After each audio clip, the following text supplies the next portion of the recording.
નંબરના એપિસોડમાં કે મને એના વગર નહીં ફાવે. હાય હાય હાય હાય હાય. આવું તો ના કરીશ ને તો ઘેર જતી રહેજા. એમ નહીં, તમે મારી તારીફ કરી એટલા માટે યાર. એ તો છે જ ને ભાઈ.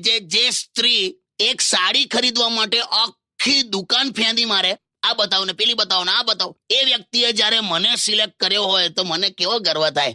ઓ માય ગોડ, આજે તો કઈક ચૂપ રહ્યા. પણ કાકી આવું બધું આખી દુકાન ફેંદી મારે એવું? પેલા બહુલા હમણાં સેન્ડલ લેવા ગયેલા તો પેલા દુકાનવાળા પેલા બોક્સમાં હું છે, પેલા ખોખામાં છે, પેલો ખોખો ઉતારો, પેલું બોક્સ ખોલો, આ ખોલો ને તે ખોલો. છેલ્લે તો એક ડબ્બો છેલ્લો રહેલો હા. તાકે પેલું પાછળ પડ્યું છે ને તમારી પાછળ ખોખું, એ ખોલો જોઈએ. તો પેલો ચીડાયો દુકાનવાળો. કેમ? તો કે બેન એમાં મારું ટિફિન છે યાર, હવે જવા દો.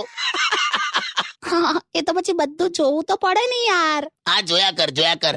જો હું છે ને એક સ્ત્રી છું, એટલે સ્ત્રી છે ને જયારે પણ શોપિંગમાં જાય ને એટલે બધું જુએ અને સાંજે બધી સિરિયલો જુએ. આ સિરિયલ નું બંધ કરાતું કેમ? કશું હોતું નથી.